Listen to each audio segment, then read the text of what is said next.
We can also, in terms of other plotting options, we can either plot it, the equity curve, trade to trade, or we can plot it, the equity on a daily basis, where each data point represents 1 day or 1 week, or in this case, each data point represents a month or even a year.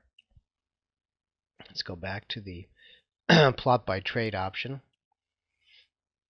We also have the option of choosing the starting points for the trading range. If you want to plot a particular year, for example, you could select the starting and ending dates for that year. You can do that based on the trade number or the calendar. Let's just say we want to plot trade number 50 through trade 150. Hit recalculate. We might do this, for example, to leave certain data for out-of-sample testing.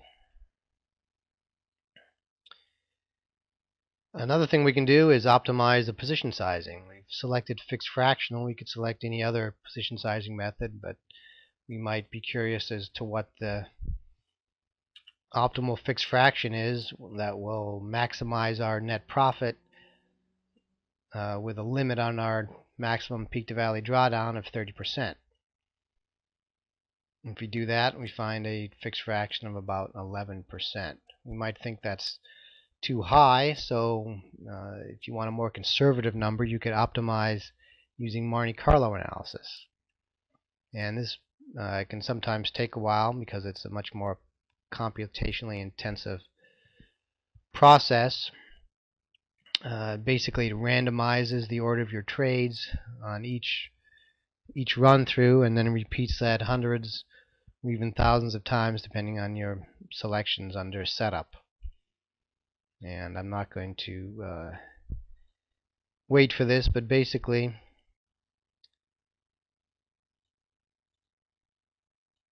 you'll get a more conservative result this way than just running through the current sequence of trades. Another thing we can do to get a feel for how this for how the results vary with the position sizing parameters, use the parameter studies feature. For example, let's see how the maximum drawdown varies with our fixed fraction. We vary the fixed fraction from, say, 1 to 10%. And we can see that there's you're basically probably trading at a fixed size down here, which is probably why this is flat. And then as you increase the fixed fraction, you can see the drawdown goes up and up. If we were to change this range a little bit, say change it from 5 to 20, and we can see the drawdown just keeps increasing until you get up to a pretty high drawdown here of 40%. If you were to do a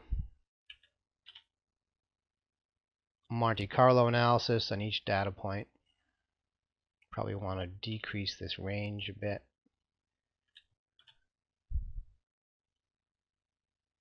And then it calculates each point, but this time it does a Monte Carlo analysis for each data point, and it's looking at the results at 95% confidence. That's the default value. You can change that to whatever confidence level you want.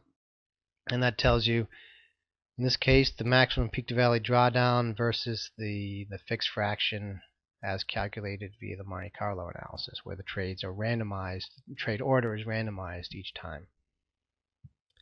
So for example, if we wanted to limit the maximum drawdown to 25%, we might want to use a fixed fraction of somewhere between 4 and 6%, and then we could narrow this range to get it down further. Or we could just use the built-in optimization feature to find that value. Some other things we could look at were equity curve crossover rules. If we, depending on how the trading system performs, whether or not it tends to be mean reverting or trending, we could either use one of these rules or the other. We could just try it and see what happens. Stop trading when the equity crosses above the moving average. Resume trading on crossovers in the opposite direction. What you want to do is enter the number of trades in the moving average. Let's show that on the curve. And you can pick a type of moving average such as exponential. And we could try it the other direction. And we see what happens there as well.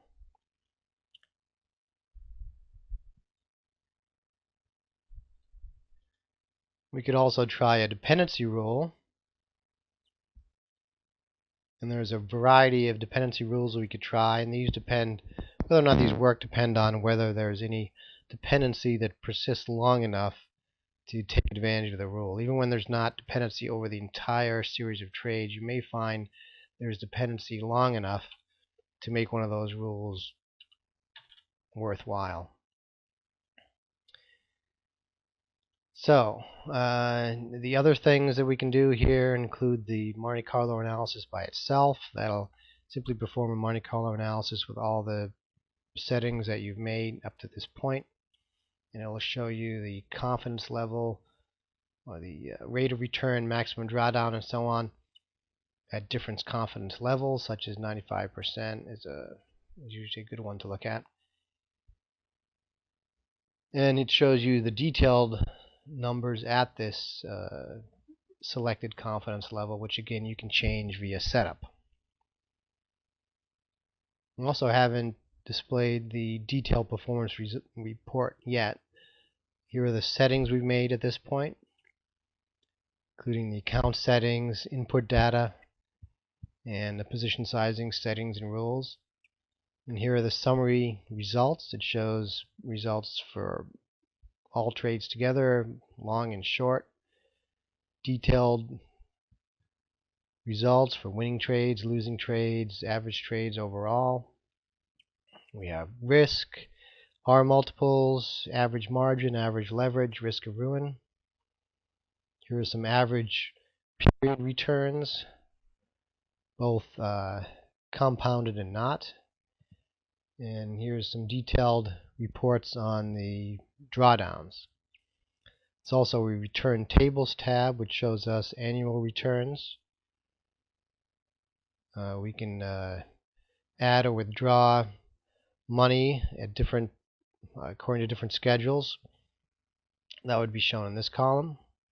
Here's the return, annual return, and here is the average and standard deviation of the different columns. And it also shows monthly returns, weekly returns, and daily returns.